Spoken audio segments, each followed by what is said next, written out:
Hello book buddies, I hope all of you are doing great. Utilitarian philosophy के founder थे Jeremy Bentham.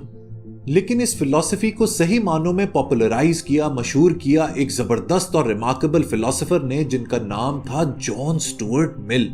लेकिन ये इतना मुश्किल वर्ड यूटिलिटेरियनिज्म आखिर है क्या? आखिर इस फलसफे का मकसद क्या है? और जॉन स्टुअर्ट मिल कौन था? जरा आज इसको डिस्कस करते हैं। जॉन स्टुअर्ट मिल एक ब्रिटिश फिलोसोफर, पॉलिटिकल थियोरिस्ट और इकोनॉमिस्ट था, जिसने अपने आइडियाज के जरिए फिलॉसफी में बड़ी कंट्रीब्यूशन की। उसकी पैदाइश हुई 1806 में। बचपन से ही वो एक जीनियस बच्चा था, जिसने सिर्फ 12 साल की उम्र में प्लेटो और एरिस्टोटल जैसे फिलोसोफर्स के काम को पढ़ लिया था।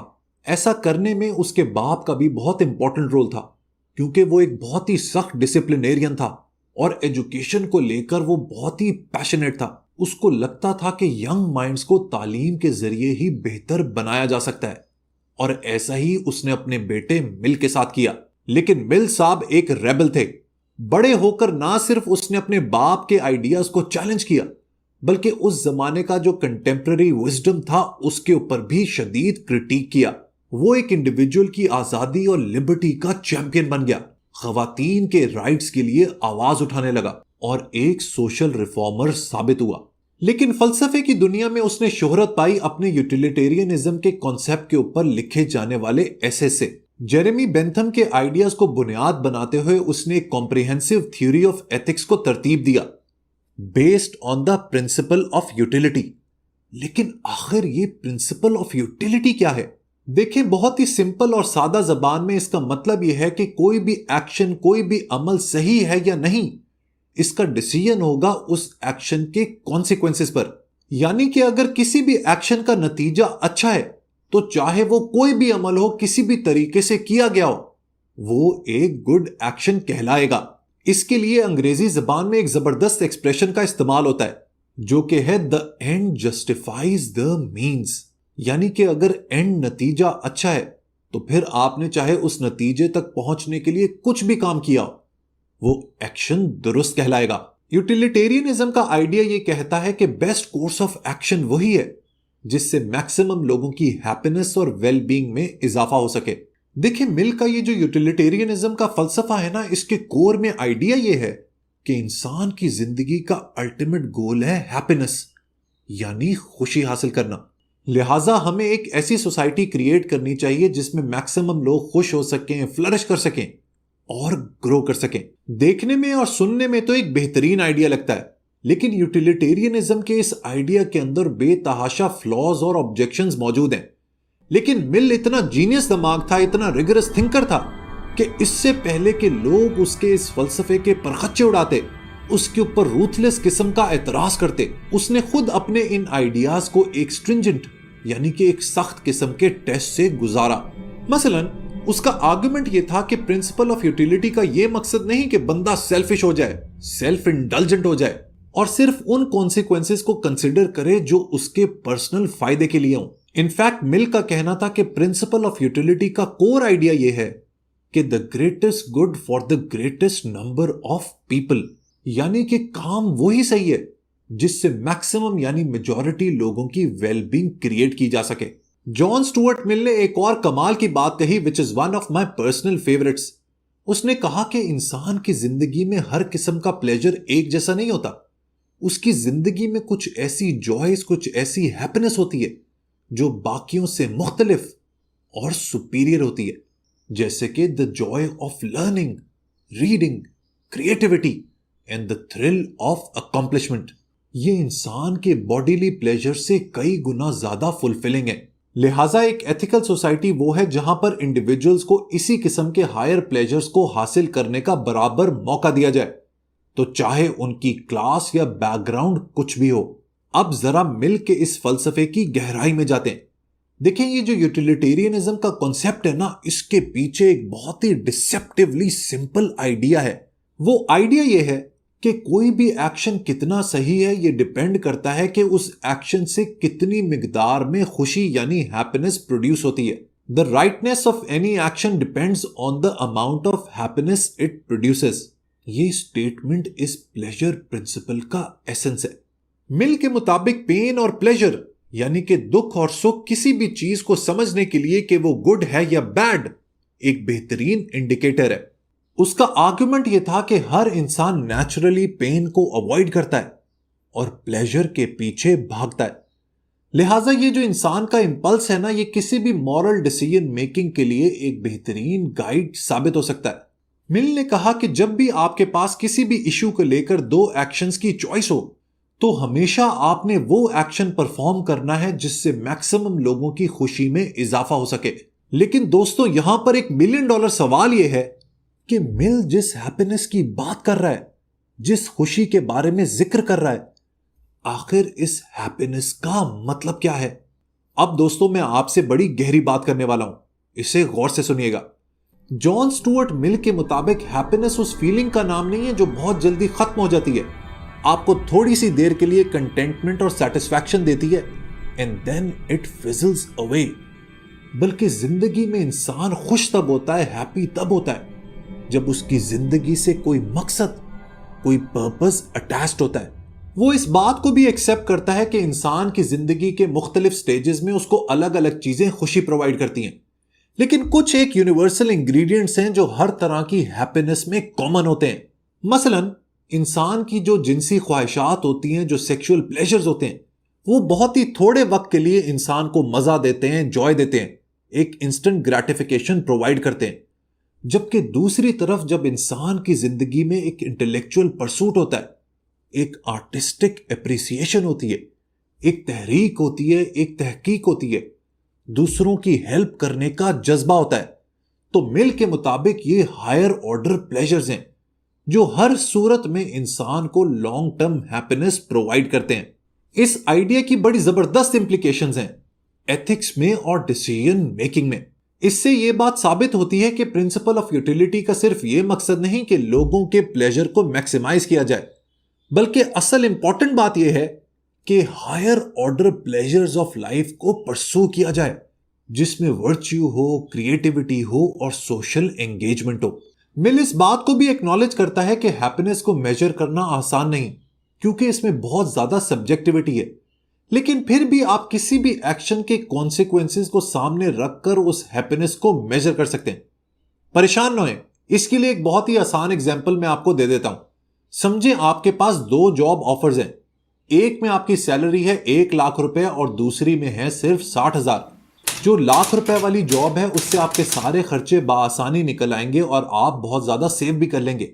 लेकिन उस जॉब में आपका जो मैनेजर है वो एक बहुत ही खतरनाक आदमी है। उसने एक टॉक्सिक कल्चर बना कर रखा हुआ है जिससे आपकी मेंटल हेल्थ बिल्कुल तबाह बर्बाद हो जाएगी। जबकि दूसरी तरफ जो 60,000 की जॉब है उससे बमुश्किल आपके खर्चे पूरे होंगे, लेकिन मेंटली आप बहुत ज्यादा सुकून में होंगे। अब दोनों जॉब के कॉन्सिक्वेंसेस आपके सामने है। अगर पैसा आपके लिए सब कुछ है तो then you can go for that 1 lakh rupee per month job. लेकिन अगर मेंटल हेल्थ आपके लिए सुप्रीम है तो आप उस लाख रुपए की जॉब को ठुकरा के उस 60,000 वाली जॉब को चूज कर लेंगे। यूटिलिटेरियनिज्म का ये जो फलसफा है ना, इसका एक और बड़ा कमाल है, ये हर तरह की रिजिड और इनफ्लेक्सिबल रसूमात, कस्टम, ट्रेडिशंस और मजहबी तोहम परस्ती को उठाकर बाहर फेंक देता है, डेसिमेट कर देता है। मिल का इसके हवाले से आर्गुमेंट यह था कि कोई भी ऐसी थ्योरी, कोई भी ऐसी आइडियोलॉजी जो यूटिलिटेरियनिज्म की इस स्टेटमेंट के maximum good for the greatest number of people को ओपोज करती है, वो इंट्रिंसिकली फ्लॉड है।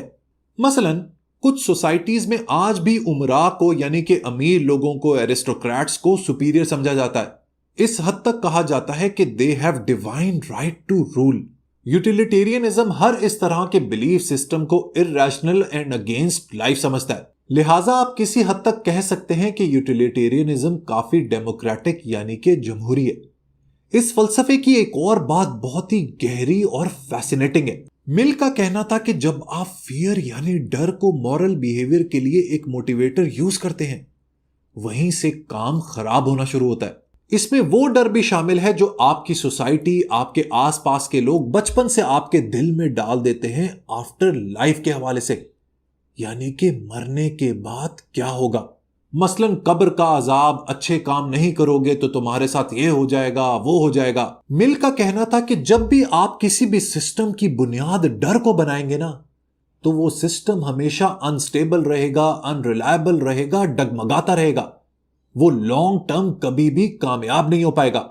उसकी वजह यह है कि लोग वो काम दिल से नहीं बल्कि डर से करेंगे। ऐसी सोसाइटीज में लोग सारी उम्र सजा और जजा के चक्कर में गुजार देते हैं, कभी सवाब के पीछे भागते हैं, कभी गुनाह से डरते रहते हैं। इसकी बजाय कि कोई बड़ा सोच सकें, जिंदगी में कोई बड़ा काम कर सकें विदाउट एनी कंडीशंस। यहां पर मिल स्टोइसिज्म और एसेटिसिज्म पर भी बड़ी तनकीद करता है। ये दोनों कॉन्सेप्ट्स ये कहते हैं कि सफरिंग एक वर्च्यू है और खुशी की तलाश एक बेकार अमल है। इन कॉन्सेप्ट्स का कोर आइडिया यह है कि जिंदगी में आप अपनी डेप्रिवेशंस को, अपनी सफरिंग को, अपने दुखों को, अपनी कमियों को जितना ज्यादा अपने गले लगाएंगे उतना ही आपका कैरेक्टर तगड़ा होगा और आप मॉरली सुपीरियर होंगे। मिल ने इस आइडिया को भी फ्लॉड कहा क्योंकि यूटिलिटेरियनिज्म किसी भी तरह के सेल्फ डिनायल को पसंद नहीं करता। उसकी वजह यह है कि सेल्फ डिनायल का नतीजा होता है pain, and pain never leads to happiness. लिहाजा इस तरह की सेल्फ लिमिटेड सोच इंसान को लॉन्ग टर्म में परेशान करती है, फ्रस्ट्रेट करती है और मायूसी का शिकार करती है। अब जब एथिकल डिसीजन मेकिंग को हमने रिलीजन से, कस्टम से, ट्रेडिशन से, कल्चर से आजाद करवा लिया, तो अब जस्टिस सिस्टम और यूटिलिटेरियनिज्म का क्या कनेक्शन है? देखें, यूटिलिटेरियनिज्म में वो प्रिंसिपल्स जो किसी भी जस्ट और एथिकल सोसाइटी को गाइड करते हैं वो बेस करते हैं on the concept of proportionality. ओहो, इतना मुश्किल सेंटेंस, घबराएं नहीं, मैं आपके लिए बहुत ही आसान कर देता हूं। ये एक इंटरेस्टिंग आइडिया है। इस आइडिया के मुताबिक आपने जब भी किसी मुल्जिम को सजा देनी है ना, तो वो सजा या क्राइम उस मिस्टेक के कॉन्सिक्वेंसेस के बराबर होनी चाहिए जो उसने कमिट किया। मसलन कोई शख्स अगर अपने भूखे बीवी बच्चों के लिए दुकान से डबल रोटी चुराता है तो उसकी सजा कम होनी चाहिए बजाय उस शख्स के जिस शख्स ने डिलिबरेटली मर्डर कमिट किया। अब कहने और सुनने में तो ये बड़ी ही ऑब्वियस बात लगती है और हमें लगता है कि यार सोसाइटी तो इसी तरीके से चलती है, लेकिन दोस्तों ऐसा होता नहीं है। किसी भी क्राइम के सर्कमस्टांसेस को देखकर उसके कॉन्सिक्वेंसेस के हिसाब से नतीजा देना काफी मुश्किल काम है, काफी सब्जेक्टिव है। ऐसी सिचुएशंस में यूटिलिटेरियन अप्रोच ये देखती है कि क्या उस जुर्म की सजा देने से फ्यूचर में लोग उस क्राइम को करने से डरेंगे या फिर उस सजा को देने से मुआशरे में अनरेस्ट बढ़ेगा, लोगों के अंदर सिस्टम के लिए नफरत में इजाफा होगा। क्या इस क्राइम की सजा देने से वो मुजरिम रिहैबिलिटेट हो जाएगा, सही हो जाएगा, या फिर मुआशरे से कट जाएगा? ये वो सवाल हैं जिनका जवाब देना यूटिलिटेरियंस के लिए बहुत ज्यादा इंपॉर्टेंट होता है। अब दोस्तों नॉर्मल लाइफ के कुछ और मॉरल डिलेमास को यूटिलिटेरियनिज्म के टेस्ट से गुजारते हैं। कुछ लम्हों के लिए समझें कि आप एक डॉक्टर हैं, कोविड का जमाना है और अस्पताल मरीजों से ओवरफ्लो हो रहा है, लिमिटेड वेंटिलेटर्स हैं और एक के अलावा सब मरीजों के इस्तेमाल में हैं। अब आपके पास साइमल्टेनियसली यानी कि एक ही वक्त में 2 मरीज आते हैं जो क्रिटिकली इल हैं। अगर आपने उन्हें वेंटिलेटर ना दिया तो वो इंतकाल कर जाएंगे। उन पेशेंट्स में से एक 25 साल की यंग मदर है जिसके घर पे 3 साल और 1 साल के छोटे बच्चे मौजूद हैं, जबकि जो दूसरा पेशेंट है उसकी उम्र 70 साल है और वो काफी अरसे से काफी बीमार है। अब आपने ये हार्ट रेंचिंग फैसला लेना है, ये बहुत ही इंपॉर्टेंट डिसीजन लेना है कि वो एक वेंटिलेटर आप किसको देंगे। याद रखें, ऐसी सिचुएशंस में कोई भी राइट या रॉन्ग आंसर नहीं होता, लेकिन यूटिलिटेरियनिज्म के फलसफे को अगर आप फॉलो करेंगे तो आप उस औरत को जो यंग मदर है उसको वेंटिलेटर पर डाल देंगे। This in no way means कि वो जो 70 साल के बुजुर्ग हैं उनकी जिंदगी की इंपॉर्टेंस कम है। फर्क सिर्फ यह है कि उस औरत की जिंदगी से 2 यंग बच्चों की जिंदगी जुड़ी हुई है, जिसकी वजह से यूटिलिटेरियनिज्म का फलसफा इस्तेमाल करते हुए आप इस सिचुएशन को बेहतर नेविगेट कर पाएंगे। यूटिलिटेरियनिज्म के फलसफे के अंदर शायद हमारे सारे सवालों के जवाब मौजूद ना हो, लेकिन कहीं ना कहीं ये हमें लाइफ में डिसीजन मेकिंग में जरूर हेल्प कर सकती है। आप एक ट्रेन के ट्रैक के साथ खड़े हुए हैं, उस ट्रैक के ऊपर एक ट्रेन या फिर ट्रॉली फुल स्पीड में दौड़ी चली आ रही है, लेकिन जब आप ट्रैक के दूसरी तरफ देखते हैं तो आपके होश उड़ जाते हैं। उस रेलवे ट्रैक पर 5 लोग रस्सियों से इतने शदीद टाइट बंधे हुए हैं कि वो हिल भी नहीं सकते। अगर ट्रेन ने रास्ता ना बदला तो अगले कुछ ही लम्हों में ये लोग ट्रेन के नीचे कुचल दिए जाएंगे। ये बात आपने याद रखनी है कि इस ट्रेन के अंदर कोई ब्रेक्स मौजूद नहीं है। लेकिन खुशकिस्मती की बात यह है कि जहां आप खड़े हैं वहां पर एक लीवर मौजूद है, जिसको पुल करके आप ट्रेन को दूसरे ट्रैक पर डाइवर्ट कर सकते हैं। आप ये देखकर बहुत खुश होते हैं और लीवर पुल करने ही वाले होते हैं कि आपके पैरों के नीचे से जमीन निकल जाती है। वो इसलिए क्योंकि लीवर के जरिए आपने ट्रेन को जिस ट्रैक पर डाइवर्ट करना था उस ट्रैक पे भी एक बंदा उसी तरह बंधा हुआ है जिस तरह वो 5 लोग रस्सियों से बंधे हुए हैं। अगर आपने लीवर पुल करके ट्रेन का रास्ता बदल दिया तो वो 5 लोग तो बच जाएंगे, लेकिन आपके इस डिसीजन की वजह से वो एक बंदा मारा जाएगा। अब ऐसी माइंड बॉगलिंग सिचुएशन में आप क्या करेंगे? क्या ट्रेन को उसी ट्रैक पर चलने देंगे ताकि आपके ऊपर कोई इल्जाम ना आए, या फिर उस लीवर को पुल करके उन 5 लोगों की जान बचा लेंगे, उस एक शख्स की जान की कुर्बानी देके? अब आप मुझे बताएं कि क्या उस रेलवे ट्रैक पर खड़े हुए आप उस लीवर को पुल करेंगे या फिर नहीं? वीडियो पसंद आई हो तो लाइक बटन जरूर प्रेस कीजिएगा। Until next time, goodbye.